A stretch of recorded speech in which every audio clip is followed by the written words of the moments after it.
Did you know that having a US visa is not a guarantee for you to be allowed to enter inside the United States? Yes, you can go to the US embassy, do the interview, being issued the visa for that particular purpose for you to travel to the United States. But once you arrive at the port of entry, you might be denied the entry and you'll be told to go back to your home country. Do you know that might happen? I've seen many people, sometimes after getting the visa, they started talking too much, posting everywhere, disrespecting even others. But at the end, they ending up seeing the United States from the windows of the airport and being told to go back to their home country. So let us start with what is a US visa. A citizen of any foreign country who seeks to enter the United States generally must first and foremost apply and get the US visa, which is going to be put into your passport. Meaning, you must have the passport first in order to apply for the visa. And there are so many types of visas. Each visa has different requirements, documents required. But having a US visa allows you to travel to a port of entry. And that port of entry can be through land, can be through air, that means at the airport, or water crossing, whatever it is. But is to travel just from Ghana, just from Nigeria, just from India, just from Tanzania, just from Kenya, to travel to the port of entry. That is the purpose of the US visa, is to travel from wherever you are to the port of entry. Port of entry means the first place you arrive in America. So let's say, for instance, I live in Missouri. In order to come to Missouri, there is no flight coming direct to Missouri from wherever I'm coming from. So I might travel from Accra, Ghana to JFK, New York. After arriving at the first port of entry, that is the purpose of the visa up to that moment. After arriving there, then you request a permission of the Department of Homeland Security. And that request is going to be processed by the Customs and the Border Protection Inspector, who will allow you to enter into the United States. The Department of State is in charge of the embassies and the consulates around the world. Will give you the visa. For other countries, you call it the Ministry of Foreign Affairs, but that is the Department of State. So the Department of State allows you to come to the port of entry and knock the door that, can I enter now the United States? You at the JFK airport. So at that JFK airport, you are going to meet the Department of Homeland Security, people dealing with the interior matters, home affairs, we can simply say that way. So the Home Affairs or Homeland Security are in charge of allowing people to enter in America and in charge of immigration. So inside the Homeland Security, there are people called Customs and the Border Protection Inspectors or officers who will allow you to enter in the United States.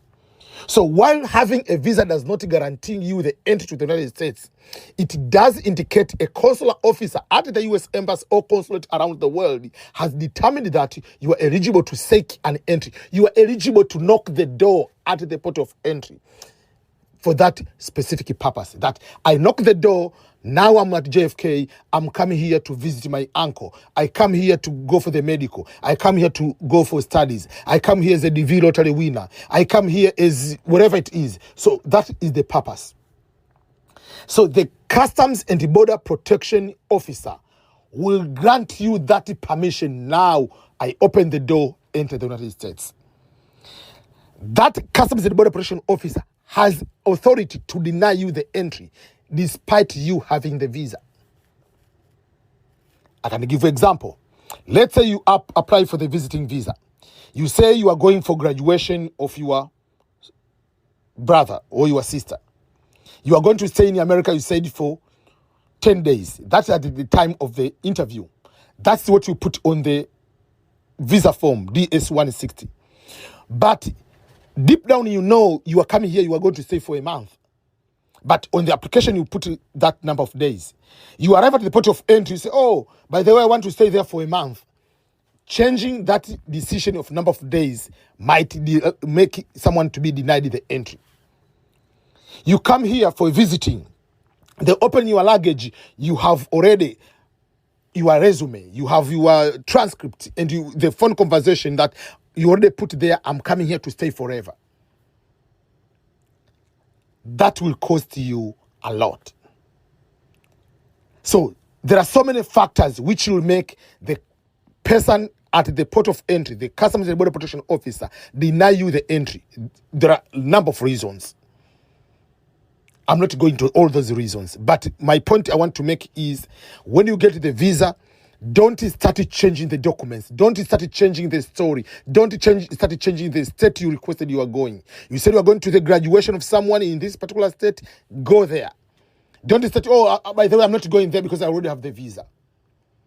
Sometimes it might cost you, especially on the first time. If you have the multiple entry, you come for the graduation, then you go back, then you come again. You don't need to go to that state. You can go to any other state. But the first time you are coming, the first visa you applied, I'm going to visit Ernest Makurilo in Belton, Missouri. You have to have the flight to go in there. You must have, if they call me, oh, do you know this person is coming for your graduation? Oh, he's coming for the wedding of so-and-so. And they say, oh, by the way, I'm not even getting married. There is no even the wedding. They might deny you the entry despite having the visa.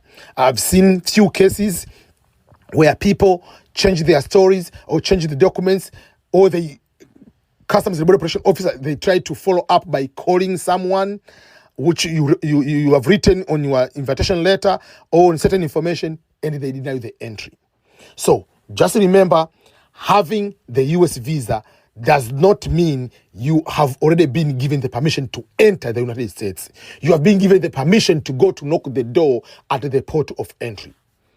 That is how the visa works in America. And that is not just America. Most other countries. There is one African American, traveled to Tanzania, arrived at the port of entry in Tanzania, and disrespected the immigration officers, and he was told to pack the bag at the airport, get into another flight, go back to America. So being denied is not just because it's America, it's any country. That is the policy of any immigration country. There are factors. So whenever you ask the question, be mindful that those people have the power, have the right to deny you the entry. To be allowed to enter in another country is not your right. It is a privilege. So don't go there and think that I have this right and just start changing things, having whatever. I know someone. No, you might be denied the entry despite having